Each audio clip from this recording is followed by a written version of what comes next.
Hi. Over eating எப்படி control பண்ணுறது, healthy life ஸ்டைலுக்கு எப்படி கொண்டு போகிறதுன்னு சொல்லி இந்த வீடியோவில் பார்க்கலாம். ஃபஸ்ட்டு பார்த்தீங்கன்னா ஹைலி ப்ராசஸ்டு ஃபுட்டை வந்து அவாய்ட் பண்ணுங்கள். ஏன்னா இதெல்லாம் வந்து நீங்கள் சாப்பிட்டீங்கன்னா திருப்தியே அடையாது. நம்ம வந்து அதிகமான கேலரிஸை கம்மியான குவான்டிட்டிஸ்லேயே அதை அச்சீவ் பண்ணிடுவோம். ஸோ அதை வந்து வீட்டில் இருந்துச்சுனாலும் அவாய்ட் பண்ண பாருங்கள். நீங்கள் எதுவும் அது சம்மந்தமாக எதுவும் பர்ச்சேஸ் பண்ண முயற்சி பண்ணாதீங்க. ஹை ஃபைபர் உள்ள ஃபுட்ஸை வந்து சூஸ் பண்ணுங்கள். எக்ஸாம்பிளுக்கு பார்த்தீங்கன்னா நீங்கள் வெஜிடபிள்ஸை ஒரு பொட்டேட்டோவே வந்து நீங்கள் வந்து ஃப்ரெஞ்ச் ஃப்ரைஸ் மாதிரி ஏர் ஃப்ரையரில் போட்டு ட்ரை பண்ணலாம். இதிலலாம் வாட்டர் கண்டென்ட் அதிகமாக இருக்கும், ஃபைபர் அதிகமாக இருக்கும். ஸோ உங்களுக்கு வந்து பசி எடுக்காது.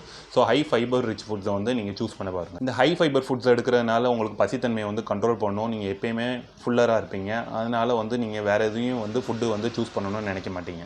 ஃபுட் லாக் ஒன்று ரெடி பண்ண பாருங்கள். அது ஃபோன் யூஸ் பண்ணாமல் நீங்கள் டைரியிலையோ எதுலையோ நோட்லேயோ நீங்கள் பெண்ணை யூஸ் பண்ணி எழுதி பழகுங்க. அதனால என்ன ஆகும்னா நீங்கள் அந்த ஃபுட்டை மட்டுமே ஃபாலோ பண்ணுவீங்க. வேறு எந்த ஃபுட்டு மேலேயும் உங்கள் ஃபோக்கஸ் போகாது.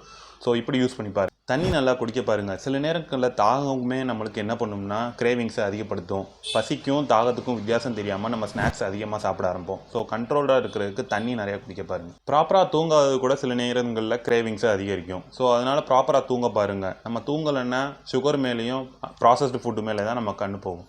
ஸோ அதனால் ப்ராப்பராக தூங்க பாருங்கள். அட்லீஸ்ட் 7 to 8 ஹவர்ஸாக தூங்க பாருங்கள். ஸ்ட்ரெஸ்ஸை மேனேஜ் பண்ண பாருங்கள். ஸ்ட்ரெஸ்ஸு என்ன பண்ணும்னா நம்ம கிரேவிங்ஸை அதிகப்படுத்தும். ஸோ நீங்கள் அந்த நேரத்தில் ஸ்ட்ரெஸ்ஸை மேனேஜ் பண்ணுறதுக்கு மியூசிக் கேட்குறதுக்கு அது புக் ரீட் பண்ணுறது, இந்த மாதிரி சில விஷயங்களை ஃபாலோ பண்ணுங்கள். ஸோ கிரேவிங்ஸை கண்ட்ரோல் பண்ணுறதுக்கு இதெல்லாம் ஹெல்ப்ஃபுல்லாக இருக்கும். எக்ஸசைஸை ப்ராப்பராக பண்ண பாருங்கள். அது ஸ்ட்ரெஸ்ஸை மேனேஜ் பண்ண ரொம்ப ஹெல்ப்ஃபுல்லாக இருக்கும். இப்போ நான் சொன்னதெல்லாம் பார்த்தீங்கன்னா ஸ்டெப் பை ஸ்டெப்பாக சின்னதாக ட்ரை பண்ணுங்கள். கன்சிஸ்டண்ட்டாக இருக்கிறதுக்கு முயற்சி பண்ணுங்கள். அதுவே ஒரு பாசிட்டிவ் சேஞ்சஸை கொண்டு வரும். தேங்க்யூ.